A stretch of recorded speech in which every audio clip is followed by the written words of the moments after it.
الرحمن الرحیم الحمد للہ رب العالمین والصلاة والسلام علی سید المرسلین وخاتم النبیین وعلی آلہ وصحبہ اجمعین ومن تبعہم بإحسان ودعا بدعوتہم الی یوم الدین اما بعد فاعوذ باللہ من الشیطان الرجیم بسم اللہ الرحمن الرحیم اقرأ باسم ربک الذی خلق خلق الانسان من علق اقرأ وربک الاکرم الذی علم بالقلم علم الانسان ما لم یعلم۔ خوش قسمت طالبان علوم و نبوت، یقیناً یہ اللہ کا بہت بڑا احسان اور کرم ہے کہ اللہ تعالیٰ نے اس دور میں آپ کو منتخب کیا، آپ کو چنا، آپ پر فضل فرمایا اور اپنی رحمت کاملہ کے صدقے میں آپ کو یہ مواقع نصیب فرمائے کہ آپ یہ دینی علوم حاصل کرنے کے اس نصاب میں شامل ہوئے۔ یقیناً بہت بڑی یہ سعادت کی بات ہے۔ علم کی اہمیت، اب یہ زمانہ تو اللہ کے نبی صلی اللہ علیہ وسلم کی تشریف آوری سے علمی انقلاب کا دور ہے، اور ہر دن اس دنیا میں علم کی اہمیت، اس کی عظمت کو سمجھنے اور اس کو جو ہے اس کا شعور بیدار ہونے میں پہلے دن سے المضاف ہوگا۔ اس لیے آج گئے گزرے دور میں بالکل جو لوگ پہلے جہالتی کو سب کچھ سمجھ جا کرتے تھے، وہ لوگ بھی یہ سمجھ رہے ہیں کہ علم کے بغیر، اب اس دنیا میں یہ زمانہ ایسا آ گیا ہے کہ علم کے بغیر، سچی بات یہ ہے کہ جانوروں کو علم دے کر بریگیڈیئر اور کرنل بنایا جا رہا ہے، کتوں کو۔ بس صورت حال یہ ہے، آپ نے سنا ہوگا کہ پریزیڈنٹ آف امریکہ ہندوستان آئے تھے تو ان کے ساتھ 3 سیکورٹی کے کتے آئے تھے۔ اگلے روز اخباروں میں خبر سنی کہ جو ہے حفاظتی کتے آئے ہیں یہاں پر ان کے ساتھ پریزیڈنٹ امریکہ کے۔ تو وہاں کے ہائی کمیشن نے ہندوستانی وزارت خارجہ سے سخت نوٹس لیا کہ یہ جو ہیں ان کو، یہ ہمارے عہدیدار ہیں فوج کے، ان کو کرنل اور کیا کیا عہدہ دیا گیا تھا، تو یہ کتا لکھ کر ہمارے پروٹوکول کی توہین کی۔ تو ہندوستان کی وزارت خارجہ نے اگلے روز معافی مانگی اور تمام اخباروں میں معافی نامے چھپے۔ تو وہ 5 اسٹار ہوٹلوں کے سویٹس میں رکے ہوئے تھے اور ٹھہرے ہوئے تھے، وہ ایسا نہیں تھا، انہیں علم سکھا دیا گیا تو علم کی وجہ سے کتوں کی یہ شان ہو گئی تھی۔ یہ زمانہ ایسا ہو گیا، لیکن اللہ تعالیٰ نے اس کائنات ہی میں خود اللہ کی ذات جو خاص 3 صفات جو اللہ کی بنیادی صفات کہلاتی ہیں، صفت خلق یا صفت بدی جس کو کہتے ہیں، خلق کہتے ہیں پیدا کرنے والے کو، اور بدی کہتے ہیں بغیر نمونے کے پیدا کرنے والے کو، تو اللہ کی صفت، اور صفت الہ اور صفت علم۔ تو علماء نے لکھا ہے کہ ان سب میں سب سے فائق، تمام صفات پر احاطہ کیے ہوئے ہے صفت علم اللہ کی۔ یہ صرف یہ ایک بات علم کی اہمیت اور عظمت کو سمجھنے کے لیے کافی ہے۔ اس کے علاوہ اللہ تعالیٰ نے، چونکہ اس پوری کائنات کو اللہ تعالیٰ نے اپنی معرفت کے لیے پیدا کیا، اور اس میں مشہور ہے وہ حدیث ہے کہ میں مخفی خزانہ تھا، میں نے چاہا کہ میں پہچانا جاؤں تو میں نے اس کائنات کو پیدا کیا۔ تو اس پوری کائنات، تمام مخلوقات کو، لاتعداد مخلوق جو بنائی گئی ہے، ان سب کا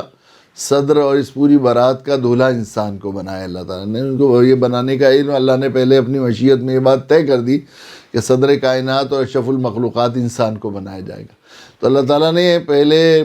انسانوں کی ارواح کو پیدا فرمایا، اور پیدا فرمانے کے بعد ایک کلاس سے اس کائنات کی ابتدا کی۔ حدیث میں آتا ہے کہ تمام ارواح کو اللہ کے نبی اللہ نے جمع فرمایا، اور وہ اس طرح تھی جس طرح چیٹی کے انڈے اس طرح پر تھے۔ پھر آپ نے ایک کلاس لی، خود اللہ پڑھا رہے ہیں، پوری کائنات کے انسان تھے، اللہ نے کلاس سے گویا مدرسے سے شروعات کی اس کائنات کی۔ الست بربکم، کیا میں تمہارا پروردگار نہیں ہوں؟ قرآن نے کہا، سب نے کہا قالوا بلا۔ اللہ پڑھانے والے ہوں، بندے پڑھنے والے ہوں، تو پھر کہا قالوا بلا، بے شک صحیح ہے اللہ، آپ جو ہے سب نے کہا۔ تو پھر کہا ایسا نہ ہو جانا دنیا کی رنگ رنگلیوں میں لگ کر تم مجھے بھول جان، تقول یوم القیامت ان کنا عن ھذا غافلین، کہیں یہ نہ کہنے لگو کہ تم اللہ ہم غافل ہو گئے، ہم بھول گئے تھے، ایسا مت کرنا۔ پھر اس کے بعد حضرت آدم علیہ السلام کو پتلا اس زمین پر بنایا گیا، پھر روح ڈالی گئی، اور روح ڈالنے کے بعد ہم جانتے ہیں کہ اللہ تعالیٰ نے حضرت آدم علیہ السلام کو میں روح ڈالی، پھر علم آدم الاسماء کلھا، اللہ تعالیٰ نے ان شاگرد رشید کو، جو ممتاز شاگرد رشید تھے حضرت آدم علیہ السلام، اس لیے اس کی وجہ بنیادی علماء نے لکھی ہے، مفسرین نے، کہ جو اللہ تعالیٰ نے حضرت آدم علیہ السلام کو پیدا کرنے کا ارادہ فرمایا تو فرشتوں سے کہا انی جاعل فی الارض خلیفہ، میں زمین کا جو ہے مکھیا اور زمین کا سربراہ اور خلیفہ پیدا کرنے والا ہوں۔ تو فرشتوں نے چونکہ دیکھا تھا کہ جنات کو انسان سے پہلے پیدا کیا اور انہوں نے فساد برپا کر لیا تھا، ایک مخلوق نے اتنا فساد برپا کیا تو ایک اور مخلوق پیدا ہوگی تو دنیا میں فساد برپا ہوگا۔ اپنے تجربے کی بنیاد پر انہوں نے کہا کہ قالوا اتجعل فیہا من یفسد فیہا ویسفک الدماء، اللہ آپ ایسی مخلوق کو پیدا فرمائیں گے جو زمین میں فساد پیدا کرے اور خون بہائے؟ تو اللہ نے فرمایا قال انی اعلم ما لا تعلمون، میں جانتا ہوں کہ میں کیسی شاکار مخلوق پیدا کرنے والا ہوں۔ تو اللہ تعالیٰ نے فرشتوں کے اس اشکال کا جواب دینے کے لیے گویا ایک طرح سے انتظام فرمایا حکمت بالغہ میں اپنے، کہ حضرت آدم علیہ السلام کو علم عطا فرمایا، تمام اولین و آخرین کے علوم اور تمام چیزوں کے نام اور خواص اللہ نے سکھائے۔ وعلم آدم الاسماء کلھا۔ پھر ایک علمی کوئز کمپٹیشن منعقد ہوا، اس میں سب سے پہلے جو کوئز کمپٹیشن، علمی مسابقہ اللہ تعالیٰ نے کیا۔ ایک طرف حضرت آدم علیہ السلام تھے اور ایک طرف جو ہے وہ تمام فرشتے اور جنات، سب کو بلایا۔ وہ ایک طرف ہو جاؤ، بس ایک یہ ہمارا پہلوان ہے، ہم لائے کبھی کبھی لاتے ہیں نا، سب پر لنگر چلائے گئے، بتاؤ سب آ جاؤ ایک طرف، اور یہ پھر اکیلا ہمارا شاگرد رشید۔ تو پھر اللہ تعالیٰ نے فرشتوں سے کہا کہ ذرا ان چیزوں کے نام تو سناؤ، یہ جو چیزیں ہم نے بنائی ہیں ان کے نام اور ان کی۔ قالوا سبحانک لا علم لنا الا ما علمتنا، انہوں نے کہا اللہ آپ کی ذات پاک ہے، ہمیں تو سکھایا، ہمیں وہی معلوم ہے جو آپ نے سکھایا، ہمیں کہاں سکھایا آپ نے۔ پھر حضرت آدم علیہ السلام سے کہا کہ آدم ہمارے شاگرد رشید ذرا ان کو سناؤ، تو حضرت آدم علیہ السلام نے فر پڑھ کر سنا دیا۔ تو اللہ تعالیٰ نے فرمایا چونکہ اب اس نے علمی مسابقہ جیت لیا، تم پر اپنی علمی سبقت کو ظاہر کر دیا، اب جس سے یہ بات معلوم ہوئی کہ یہ تم سے افضل ہے، اس لیے تم انہیں سجدہ کرو۔ قلنا للملائکۃ، ناک رگڑو اس کے سامنے، ماتھا رگڑو اس کے سامنے۔ فسجد الملائکۃ الا ابلیس، سب سارے فرشتے سجدے میں گر گئے، الا ابلیس ابا واستکبر وکان من الکافرین، اس نے استکبار کیا، اس نے انکار کیا اور وہ جو ہے نافرمانوں میں ہو گیا۔ فخرج انک رجیم، قال فخرج، نکل جا لعنت۔ پہلے دن سے اللہ تعالیٰ نے اس کائنات میں علم کی تفوق اور اس کی عظمت اور اس کی فضیلت ظاہر کرنے کے لیے یہ انتظام فرمایا، یہ واقعہ پیش آیا، طے کر دیا اللہ تعالیٰ نے، قائم قانون بنا دیا اپنا کہ ہماری کائنات میں اہل علم کے سامنے جاہلوں کو سجدہ ریز ناک رگڑنی پڑے گی، اور جو لوگ اپنی چودراہٹ، اپنے مال، اپنی نسب، اپنی اس کے انا خیر من خلقتنی من نار، میں آگ سے بنا ہوں، میں اس سے بہتر ہوں، اپنی کسی خاندانی یا چودراہٹ یا اپنی وجاہت یا اپنے مال یا اپنے کنبے، اپنے قبیلے کی عظمت کی دھاگ جمائیں گے اہل علم پر، تو وہ اللہ تعالیٰ ان کو راندہ درگاہ کر دیں گے۔ یہ اللہ تعالیٰ نے ضابطہ طے کر دیا، علم کا تفاوت۔ آخر اس کے بعد پھر اللہ تعالیٰ نے یہ علم کا سلسلہ شروع کیا اور کتابیں نازل فرمائی، انبیاء علیہ السلام کو معلم بنا کر بھیجا، اور آخر میں جناب رسول اللہ صلی اللہ علیہ وسلم کو دنیا میں بھیجا۔ تو وہ قرآن نازل کیا تو سب سے پہلی آیت علم کی عظمت اور علم کی بتانے کے لیے سب سے پہلی آیت 29 کو چھوڑ کر 30 پارے اسی طرح لکھے ہوئے تھے جیسے الف لام میم سے ہم شروع کرتے ہیں وہی، لیکن سب سے پہلی آیت شریف آیات وہ نازل کی جو میں نے آپ کے سامنے پڑھی، اقرأ بسم ربک الذی خلق خلق الانسان من، پڑھو اس رب کے نام سے جس نے پیدا کیا۔ یہاں سے شروع ہوتا، آمین اسلم سے شروع نہیں کیا دین۔ اللہ نے اپنے دین اسلام کو، چونکہ اللہ نے اپنے نبی جناب رسول اللہ صلی اللہ علیہ وسلم کو جاہلیت کو ختم کرنے کے لیے بھیجا۔ آپ نے فرمایا میں جاہلیت کو اپنے قدموں کے نیچے روننے کے لیے آیا ہوں، تو اس جاہلیت کو دور کرنے کے لیے کہ علمی انقلاب برپا کرنا تھا، اس لیے آواز لگائی، آپ نے سوئچ دبایا، کھٹکا دبایا وہاں سے غار حرا سے اقرا کا، اس کے بعد سے جاہلیت دور ختم ہو گئی اور پھر علم کا انقلاب شروع ہوا، اور سارے سائنس اور ٹیکنالوجی کے علمی انقلابات جناب رسول اللہ صلی اللہ علیہ وسلم کے اس اقرا کا صدقہ تھا جو غار حرا سے جو ہے اللہ تعالیٰ نے اپنے نبی جناب رسول اللہ صلی اللہ علیہ وسلم کے ساتھ واسطے سے انقلاب فرمایا۔ اقرأ بسم ربک الذی خلق خلق الانسان من علق اقرأ وربک الاکرم۔ پڑھو، اور آپ کا پروردگار دو صفات کا ذکر کیا، علم کی اہمیت اور علم کی نعمت، دین کو علمی دین بنایا۔ اصل میں دنیا کی ساری کوئی نعمت ایسی نہیں، بڑی سے بڑی اللہ تعالیٰ نے نعمتیں ساری انسان کے لیے پیدا فرمائی، لیکن کوئی چیز ایسی نہیں جو خرچ کرنے سے یا بانٹنے سے گھٹتی نہ ہو۔ زندگی یہ وقت ہے، یہ بھی ختم ہو جاتا ہے، وقت ایسے بیش قیمت نعمت ہے، لیکن وہ بھی ختم ہو جائے گا، جیسے جیسے اسے خرچ کرتے رہیں گے ختم ہوتے چلے جائے گا۔ ہر چیز مال ہے، سب چیزیں، لیکن علم ایک ایسی چیز ہے جتنا تقسیم کریں گے، جتنا خرچ کریں گے، گھٹنے کے بجائے بڑھے گا۔ اور جتنا پڑھاتے، ایک حافظ 30 پاروں کا حافظ ہے، جتنے لوگوں کو پڑھا دے گا اتنا اور پکا حافظ ہوتا چلا جائے گا۔ وہ جتنے لوگوں کو سبق سکھاتا چلا جائے گا اور زیادہ علم پختہ ہوتا چلا جائے گا، بانٹتے جائیے۔ ایسی شان کا دین ہے اس کے، تو یہ جو ہے اس کی شان کو اور اس کی اہمیت کو، اس کی عظمت کو بتانے کے لیے اللہ فرمایا اقرأ وربک الاکرم، دو صفات ذکر کی ہیں، اقرأ وربک الاکرم، آپ کا رب، پڑھیے، آپ کا پروردگار پالن۔ رب کہتے ہیں دنیا میں ہر انسان کی دنیا اور آخرت کی ساری ضرورت پوری کرنا، کیوں سمجھیے اس کو، تربیت کرنا، اس کی ضروریات زندگی کا خیال کرنا، اس کے ہر موڑ پر رہنمائی کرنا، اس کی غمی خوشی میں اس کی رہنمائی کرنا، اس کے ہر موڑ پر اس کی رہنمائی کرنے والا وہ رب۔ تو اقرأ وربک الاکرم، صفات اللہ تعالیٰ کریم، رحمان، رحیم، کریم، رحیم بھی اللہ کے معنی مشفق و مہربان کے ہیں، عطا موتی، اور جو ہے وہ جواد بھی ہے اللہ کی صفت، دینے والا، عطا کرنے والا، جس کو دینے میں مزہ آئے، اور بہت سی ہیں۔ لیکن کریم کے معنی یہ ہے کہ جو رحیم کے معنی مانگنے سے عطا کرنے والا، رحمان و رحیم، اور کریم کے معنی بغیر مانگے عطا کرنے والا، اور اکرم سب سے زیادہ، جس سے زیادہ کوئی عطا کرنے والا نہ ہو بغیر مانگے۔ تو رب اور اکرم دو صفت کا ذکر کیا ہے، ضروریات زندگی ساری پوری کرنا، جو مشکلیں ہیں اس میں رہنمائی کرنا، اور بغیر مانگے سب سے زیادہ دینا۔ اقرأ وربک الاکرم، اور جو اللہ تعالیٰ نے مخلوق ساری نعمتیں، سخر لکم ما فی السماوات و ما فی الارض جميعا منہ، بندوں مخلوق کی ساری مخلوق کو اور کائنات کی ساری چیزوں کو تمہارے فائدے اور تمہارے نفع کے لیے پیدا کیا ہے، ساری نعمتیں انسانی کے لیے ہیں۔ وَإِن تَعُدُّوا نِعْمَتَ اللَّهِ لَا تُحْصُوهَا، اللہ کی نعمتوں کو گننا چاہو تو گن نہیں سکتے، شمار نہیں کر سکتے، لیکن اللہ نے پہلے سبق میں جس نعمت کا ذکر کیا ہے، اپنی صفت ربوبیت اور صفت اکرمیت کے ثبوت کے طور پر، اقرأ وربک الاکرم الذی علم بالقلم علم الانسان ما لم یعلم، وہ رب ہے جس نے تمہیں قلم سے لکھنا پڑھنا سکھایا۔ اور نعمتوں کا ذکر کیا، دیکھیے ضابطہ یہ ہے کہ ایک آدمی محسن ہو، کسی کے ساتھ اس نے بہت سارے احسانات کیے ہوں، زندگی بھر احسان کرتا رہا ہوں، اور کسی وقت اس کو تربیت کے لیے، سمجھانے کے لیے، محبت کے لیے، یا کبھی اس کو ذرا عقل شعور بیدار کرنے کے لیے، ہوشیار کرنے کے لیے، آدمی اپنے احسانات میں سے اس خاص احسان کا اگر ذکر کرتا ہے تو اس احسان کا ذکر کرتا ہے جو سب سے بڑا احسان ہو۔ مثلا کسی دوست کے ہمیشہ کام آتا رہا، ایک دفعہ اسے 100 روپے مدد کی، ٹکٹ نہیں مل رہا تھا، پیسے نہیں تھے، تو اس نے بس میں اس کا ٹکٹ خرید دیا تھا۔ پھر کچھ دن بعد اور کبھی ضرورت پڑی تو اس نے 1000 روپے دے دیے، پھر کچھ دن اور بعد ضرورت پڑی تو اس نے 10,000 روپے دے دیے، پھر ایک دفعہ ضرورت پڑی تو اس نے 10 لاکھ روپے کی مدد کی، اور ایک دفعہ ضرورت پڑی تو اس نے اپنا مکان بیچ کے 50 لاکھ روپے بھی دے دیے اسے۔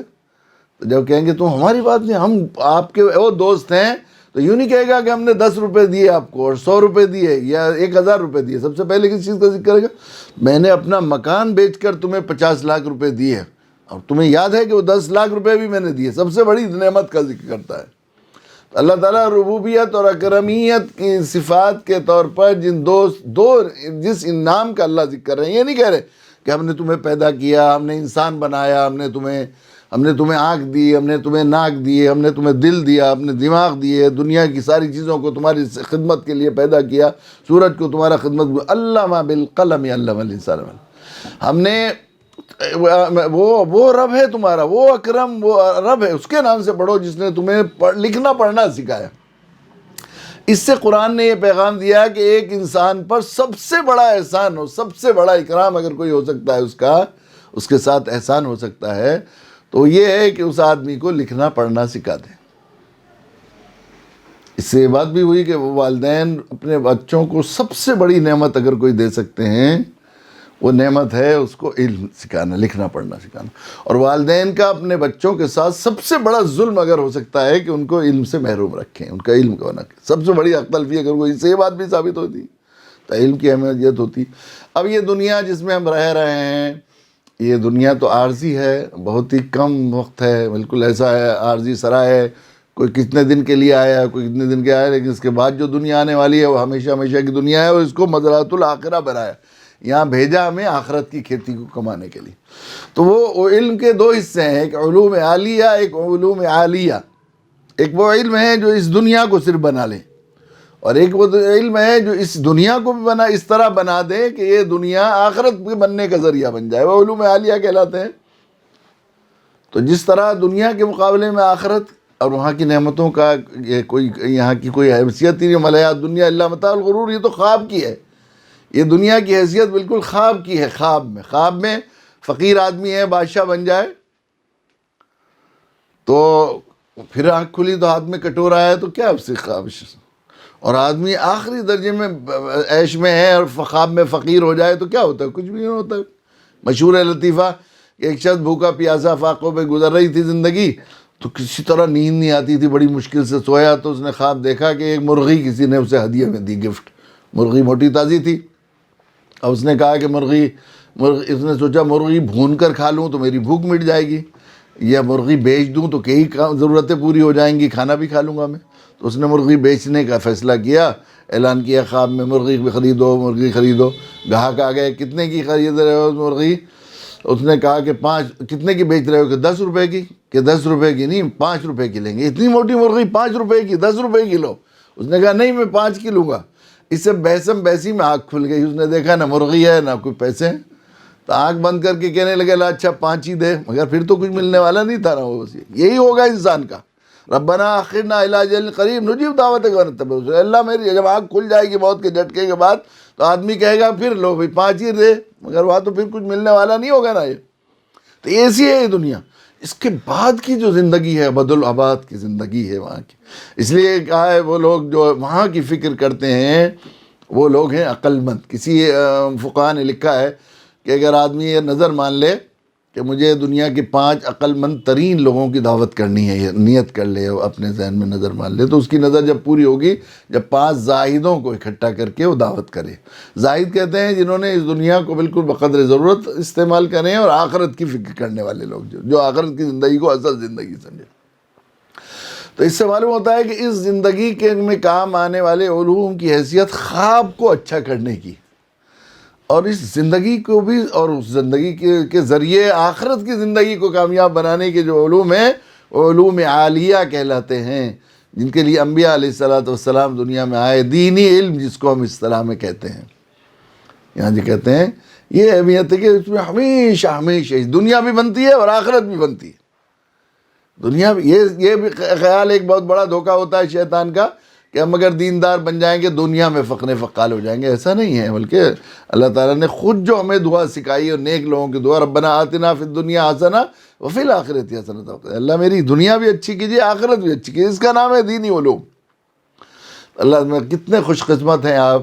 کہ اللہ تعالیٰ نے آپ کو توفیق عطا فرمائی، اور خصوصاً اس عمر میں جب عام طور پر علم حاصل کرنے کا، حالانکہ اسلام یہ نہیں کہتا علم جس طرح اللہ کی ذات بے نہایت ہے اور ان کی صفات بھی بے نہایت ہے، اس طرح علم کی بھی کوئی حد نہیں، پڑھتا جائے گا تو ایسا ہے۔ اس لیے حضرت امام احمد بن حنبل فرمایا کرتے تھے کہ جب تم نے یہ کہا کہ میں کچھ نہیں جانتا تو تم نے اپنے بڑے عالم ہونے کا دعویٰ کیا، اس لیے کہ سمندر کی بھی ایک حد ہوتی ہے، لیکن سمندر میں جیسے جیسے آدمی گھستا جاتا ہے اور داخل ہوتا اندر جاتا ہے تو سوچتا ہے میں تو کچھ چلا ہی نہیں۔ جتنا زیادہ سمندر کے اندر ایسے ہی طالب علم کی حیثیت ہوتی ہے کہ جتنا زیادہ پڑھتا جاتا ہے اتنا زیادہ اپنے کے کم پڑھا ہونے کا اور اپنے علم کے ناقص ہونے کا احساس بڑھتا چلا جاتا ہے۔ اور جو لوگ کم پڑھتے ہیں وہ سمجھتے ہیں کہ ہم عالم ہیں، اوچھا گھڑا چھنکتا ہے، مشہور ہے نا وہ، تو وہی بات ہے، کم پڑھے لکھے لوگ سمجھتے ہیں ہم بہت جانتے ہیں۔ بڑے علماء جو واقعی محققین ہوتے ہیں، جن کا علم میں گہرائی ہوتی ہے، تباہر ہوتا ہے، پھیلاؤ ہوتا ہے، ان کو دیکھا ہے کہ وہ اپنے عالم ہونے کا، وہ اپنی جہالت کا احساس بڑھتا چلا جاتا ہے۔ تو اس علم کی کوئی بے نہایت نہیں، اس لیے اللہ کے نبی صلی اللہ علیہ وسلم کا ایک فرمان ہم پڑھتے رہتے ہیں، اطلب العلم من المہد الی اللحد، علم حاصل کرو ماں کی گود سے لے کر لحد تک، یعنی قبر تک علم حاصل کرنا ہے۔ اس لیے یہ بعض علماء نے لکھا ہے کہ حدیث ہے، بعض علماء نے لکھا ہے اثر ہے، صحابی رسول کا قول ہے۔ تو صحابی رسول کا قول بھی ہے تو وہ بھی اللہ کے نبی صلی اللہ علیہ وسلم کی کسی حدیث سے، کسی فرمان سے، کسی عملی سے ماخوذ ہے۔ تو اس میں یہ بات بتائی گئی کہ مسلسل علم حاصل کرنا ہے، کبھی علم کے سفر کو روکنا نہیں ہے طالب علم کو۔ اس میں علماء نے لکھا ہے کہ جس دن اس فرمان، چونکہ امر کے صیغے میں یہ بات کہی گئی ہے، اس لیے جو دن کسی اہل ایمان نے اس طرح پر گزارا کہ اس پورے دن اس نے کوئی دین کی بات نہیں سیکھی، کوئی علم کی بات نہیں، کوئی حدیث پاک نہیں سیکھی، کوئی نبی کا طریقہ نہیں سیکھا، کوئی قرآن کی آیت نہیں سیکھی، کوئی اور دین کی بات نہیں سیکھی، کوئی مسئلہ نہیں معلوم کیا، وہ دن اس طرح گزارا، وہ دن اللہ تعالیٰ کی نافرمانی میں گزارا انسان نے۔ اللہ کے حکم کی یہ جو اطلب العلم من المہد الی اللحد پڑھتے رہنا ہے۔ تو یہ ظاہر ہے، لیکن یہ علم ظاہر ہے کہ یہ جتنا بڑی دولت ہوتی ہے اتنے بڑے حاصل کرنے کے لیے، دیکھیے چونکہ سب سے قیمتی سرمایہ ہے انسانی اس کائنات کا علم، یہ بتایا ہے اللہ تعالیٰ نے، اللہ سے زیادہ اپنی نعمتوں کو کوئی نہیں جانتا، اس لیے کہا گیا ہے۔ تو اس کو حاصل کرنے کے لیے بھی اتنی محنت، قاعدہ اللہ کا قانون یہ ہے کہ جو چیز بھی آپ کو حاصل کرنی ہے اس کے بقدر قیمت دینی پڑتی ہے۔ لوہا لکڑی خریدیں گے کم پیسوں میں زیادہ آ جائے گی، لوہا خریدیں گے اس سے زیادہ آئے گی، تانبا چاہیے تو تانبا اس سے زیادہ، سونا خریدیں گے تو اس سے ڈائمنڈ خریدیں گے تو اس سے زیادہ، اسی طرح۔ تو علم کے لیے بھی آدمی کو محنت اور جد و جہد کی ضرورت ہے، بہت قربانی دینی پڑتی ہے۔ اور جن لوگوں نے یقیناً علم حاصل کیا، جن کو علم کا، ایک تو یہ ہوتا ہے کہ کچھ معلومات حاصل کر لی، ڈگری حاصل کر لینے کا نام علم نہیں، سند حاصل کرنے، طالب سند نہیں، آپ طالب علم ہیں۔ اور علم بے نہایت ایک سمندر کی ایک انتہا ہوتی ہے، لیکن علم کے خزانے کی اور علم کی صفت کی کوئی نہایت نہیں ہے، اس لیے آپ کو زندگی بھر حاصل کر لینا ہے۔ تو جو طالب علم ہے، جن لوگوں نے علم حاصل کرنے کی ٹھانی اور جن کو اللہ تعالیٰ نے توفیق عطا فرمائی، انہوں نے بہت محنت، بہت جد و جہد کی، اور یہ بڑی یکسوئی بھی چاہتا ہے، انہماک بھی چاہتا ہے۔ صحیح بات یہ ہے کہ انتشار ہوگا، کبھی پڑھ لیا کبھی نہیں پڑھ لیا، یہ جو دیکھیے یہ جو ہے تلون جو ہے وہ آدمی کی صفت، آدمی کی زندگی کے لیے، اس کی خصوصیات کے لیے، اس کے کردار کے لیے ایک گن کی سی حیثیت رکھتا ہے کہ آدمی کبھی چل گیا کبھی رک گیا، اس طرح نہیں، پابندی و مداومت۔ اس لیے اللہ کے نبی صلی اللہ علیہ وسلم نے ارشاد فرمایا افضل العمل ما دیم له ولو اقل، اللہ کے نزدیک پسندیدہ عمل وہ ہے جو مستقل مزاجی سے ہوتا رہے، چاہے وہ تھوڑا ہو، تھوڑا عمل مستقل مزاجی سے ہوتا رہے تو ظاہر ہے۔ یوں بھی حضرت حاجی امداد اللہ صاحب مہاجر مکی رحمۃ اللہ علیہ فرمایا کرتے تھے، دو باتیں آپ کے ملفوظ ہیں کہ میں ظہر کی نماز کی توفیق کو میں اس بات کی علامت سمجھتا ہوں کہ فجر کی نماز میری مقبول ہو گئی، فجر قبول نہیں کرتے تو ظہر کی توفیق نہیں دیتے، عصر کی نماز قبول ہو گئی، میں سمجھتا ہوں عصر پڑھنے کی توفیق ہوئی تو ظہر کی نماز میری مقبول ہو گئی، تبھی مجھے دوسری نماز کی۔ پھر ایک بات یہ بھی فرمائی کہ ریا پہلے ریا رہتی ہے، پھر عادت بن جاتی ہے، پھر عبادت بن جاتی ہے۔ مداومت کا فائدہ بتایا کہ آدمی ریا کے لیے کوئی عمل نہیں کرنا چاہیے، لیکن ریا کسی بندے کو دکھانے کے لیے آدمی زیادہ عمل نہیں کر سکتا۔ اگر آدمی اسے کرتا رہے، ہمت سے بتکلف کرتا رہے تو پھر وہ عادت بن جاتی ہے، اور عادت نیک کام کی عادت کے برکت سے اللہ تعالیٰ اس کے اندر اخلاص بھی پیدا فرما دیتا ہے۔ اس سے معلوم ہوتا ہے کہ مداومت کی کتنی، تھوڑا تھوڑا تھوڑا ایک جگہ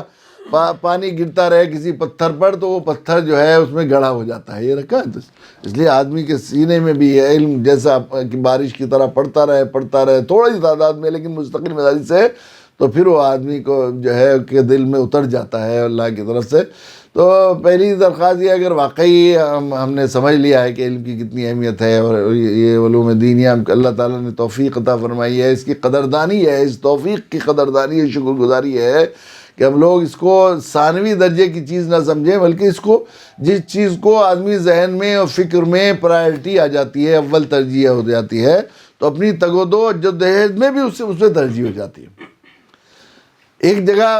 10,000 روپے مل رہے ہوں اور ایک جگہ 2,000 روپے مل رہے ہوں تو کبھی کوئی موٹے عقل کا آدمی، بیوقوف سے بیوقوف آدمی بھی 10,000 چیز پر 10,000 روپے کی دولت پر 2,000 روپے کی چیز کو ترجیح نہیں دے سکتا۔ یا 10,000 چیز کو قربان کی دولت کو 10,000 روپے کو اس کے 2,000 پر کبھی قربان نہیں کر سکتے۔ جب ہمیں علم کی اہمیت معلوم ہو گئی اور اللہ تعالیٰ نے بلا شبہ آپ کو اہمیت معلوم ہوئی، تبھی آپ کو داخلہ لینے کی توفیق ہوئی اس زمانے میں، اب معلوم ہو گئی، تو اب اگر آپ اس کو نظر انداز کریں، اس کلاس کو کسی اور مشغلے کی وجہ سے، تو اس کا مطلب یہ ہے کہ ہم نے بہت بڑی بیوقوفی کی، ہم نے انسانی قدروں کا لحاظ نہیں رکھا۔ انسانی فطرہ و مزاج یہ ہے کہ قیمتی چیز کو ترجیح نظر انداز کرتا ہے قیمتی ترین چیز پر۔ جب علم سے زیادہ کوئی قیمتی چیز نہیں ہے تو علم کو نظر انداز کرنا اور اپنی کلاس کو جو ہے کہ ناغہ کرنے کی کوئی گنجائش نکلتی ہی نہیں، جب اس سے زیادہ کوئی اور قیمتی چیز کائنات میں ہے ہی نہیں اللہ کے ہاں۔ تو اس پر جو ہے مداومت کرنی چاہیے۔ پھر جو اساتذہ ہیں، جو مشفق طبیب کی طرح سے آپ کو پڑھا رہے ہیں، انہوں نے جو آپ کو ہدایت دی ہیں، ان کا لحاظ کرنا چاہیے ان کو، اس کی وجہ سے اللہ تعالیٰ کاموں میں برکت عطا فرماتے ہیں۔ اور دیکھیے ایک بات یہ بھی ہے کہ قوت فیصلہ کی بڑی اہمیت ہے انسان کے لیے، خصوصاً آدمی اگر ارادہ کر لے، دیکھیے چونکہ علم بہت بڑی دولت ہے اور شیطان انسان کا دشمن ہے، آپ کو اس سے روکنے کے لیے اور درمیان میں اسے جو ہے محروم کرنے کے لیے اور آپ کو کرنے کے لیے طرح طرح کے عذر، کبھی کوئی عذر ہو جائے گا، کوئی بیماری بھی ہو سکتی ہے، ذرا مصروفیت، کبھی تھکان، کبھی دل ایسے اکتانے لگے گا، تو آپ ہمت کر کے شیطان کو ہرا کر اور اپنی ضرورت سمجھ کر یہ سوچ کر کہ اللہ کی خاص توفیق ہے اور اللہ کا خاص فضل ہے، مجھے اسے حاصل کرنا ہے، جو نصاب میں آپ نے ماشاءاللہ داخلہ لیا ہے اس کی پابندی کرنی ہے اللہ تعالیٰ۔ اور پھر اس میں جتنی دیر آپ پڑھ رہے ہوں تو آپ وہ یکسوئی اور انہماک کوشش کریں۔ بزرگوں اور ہمارے ہاں اکابرین علماء دین پڑھنے والے لوگوں کے عجیب عجیب داستانیں لکھی ہیں بہت ہی، اور انہماک میں ہوتا ہے ایک بزرگ کے بارے میں آتا ہے ان کا بیٹا پڑھتے پڑھتے اس نے پانی مانگ لیا اپنی ماں سے۔ یہ بچہ پڑھ رہا ہے، اسے پیاس کا احساس ہو گیا ہے، علم سے اسے اتنی بھی سمجھ نہیں ہوئی، تو بڑے پریشان ہو گئے کہ میرا بچہ تو میرے خاندان سے علم اٹھ جائے گا۔ پھر اپنی بیوی سے کہا کہ تم ایسا کرو، ایک تیل کا گلاس بھر کے لا کے رکھو اس کے پاس۔ تو تیل کا گلاس بھر کے لائے تو وہ تیل پی لیا اس نے، اسے پتہ ہی نہیں لگا۔ پھر 2 رکعت صلاۃ الشکر پڑھی، الحمدللہ میرے خاندان میں علم رہے گا۔ انہماک ہے، توجہ ہے، وہ بے خیالی میں اس نے پانی مانگ لیا، بیچ میں اسے پیاس کا احساس نہیں ہوا، اسے علم کی وجہ سے بعض دفعہ ہوتا ہے بے خیالی میں مانگ لیا امی سے پانی اس نے۔ ایک بزرگ تھے، وہ پڑھا کرتے رہتے تھے، دوپہر کو پڑھاتے تھے اور پڑھتے تھے، اپنی فقہی مسائل میں لگے رہتے تھے، دوپہر کو آتے تھے اور وہ کھانا کھا لیا، کھانا کھا کے چلے جاتے تھے، تو گھر ہمیں آ کے کہتے بھی آئے، بیٹھے، دسترخوان لگایا، کھانا لگ گیا، اور کھانا کھا کے چلے گئے اور پھر اپنا پڑھنا شروع کر دیا۔ تو ایک دن وہ آئے اور اپنے کسی علمی مشغلے میں اس طرح ذہن پر سوار تھا کہ اپنے گھر کے بجائے پڑوس کے گھر پہ چلے گئے۔ پڑوس والوں کو معلوم تھا حضرت کا ایسا معمول ہے، انہوں نے دسترخوان بچھایا، کھانا لگا دیا، کھانا کھا کے چلے بھی گئے۔ تو لوگوں نے رات کو اہلیہ محترمہ نے کہا جب آپ کھانا کھانے نہیں آئے صبح سے شام تک، صبح سے ناشتہ بھی نہ کیا تھا، اور کیا میں تو کھانا کھایا، کھانا کھا کے چلا گیا۔ تو بعد میں تحقیق سے پتہ لگا کہ وہ پڑوسی کے ہاں چلے گئے۔ اس درجہ کا انہماک اور اس درجہ کی علم سے دلچسپی آدمی کو علم دین کی دولت سے سرشناس کراتی ہے۔ اس لیے آپ اس کریں۔ پھر یہ بھی ہے کہ اللہ تعالیٰ نے ہمیں موضوع جو علم کے سلسلے میں ہمارے لیے جو منتخب کیا، سب سے اعلیٰ علم کوئی ہے جو اپنے اللہ تعالیٰ نے جس کا نصاب بنا کر قرآن مجید کی شکل میں ہمیں دیا ہے، وہ ہدی للناس کا نصاب ہے، کتاب دعوت اور کتاب ہدایت۔ تو ہمیں ظاہر ہے اس موضوع کی لاج رکھ کر اس کو مقصد بنا کر پڑھیں گے تو انشاءاللہ اللہ کی طرف سے خاص رحمت، خاص فضل نازل ہوگا۔ وقت چونکہ زیادہ ہو گیا ہے، اس لیے میں اپنی بات کو یہیں پر ختم کرتا ہوں۔ امید ہے کہ ہم لوگ انشاءاللہ اس پر بہت شکر کریں۔ بس ایک بات کہہ کر میں اپنی بات ختم کرتا ہوں کہ بہت لئن شکرتم لازیدنکم ولئن کفرتم ان عذابی لشدید۔ اللہ کے قانون شکر گزاری کرو گے اللہ نعمت کو بڑھائیں گے، ناشکری کرو گے تو اللہ کی پکڑ بڑی سخت ہے۔ شکر گزاری قدردانی یہ ہے کہ آپ کے دل میں احساس ہو کہ اللہ تعالیٰ نے ایک بہت بڑی نعمت کے لیے ہمیں منتخب کیا، کتنے لوگوں سے آپ کو منتخب کیا۔ تو آپ جب کبھی خیال آ جائے کہ اللہ تعالیٰ نے ہمیں علوم عالیہ، علوم دینی حاصل کرنے کے لیے ہمارے لیے مواقع فراہم کیے ہیں اور ہمیں توفیق دی ہے، تو آپ جو ہیں دل کی گہرائی سے الحمدللہ کہیں اور کبھی کبھی 2 رکعت صلاۃ الشکر بھی پڑھیں۔ تو انشاءاللہ مجھے امید ہے کہ آپ نصاب بھی مکمل کریں گے اور آپ کو علم کی پیاس اللہ تعالیٰ عطا فرما دیں گے، اور یقیناً آپ کو پھر اللہ تعالیٰ ضرور طالب علم بنا دیں گے۔ طالب علم بننے کا مطلب آپ یہ نشانہ کہ ہم لوگ صرف 5 سال کا یہ نصاب یا 2 سال کا نصاب پورا کر کے ہم لوگ سرٹیفکیٹ حاصل کر لیں گے، یہ نشانہ بالکل صحیح نہیں ہے۔ آپ کو طالب علم بننا ہے۔ اس نصاب سے مقصد یہ ہے کہ آپ کے اندر علم کی طلب اور علم کی پیاس پیدا ہو جائے، اور وہ پیاس پیدا ہو جائے جو آپ کو قبر تک جو ہے پیاسا رکھے، اور تشنگی جس سے بڑھتی رہے۔ اللہ تعالیٰ توفیق دے کہ ہم سب کو اللہ تعالیٰ طالب علم بنا کر زندہ رکھے اور طلب علم میں اس دنیا سے رخصت کرے۔ وآخر دعوانا الحمدللہ رب العالمین۔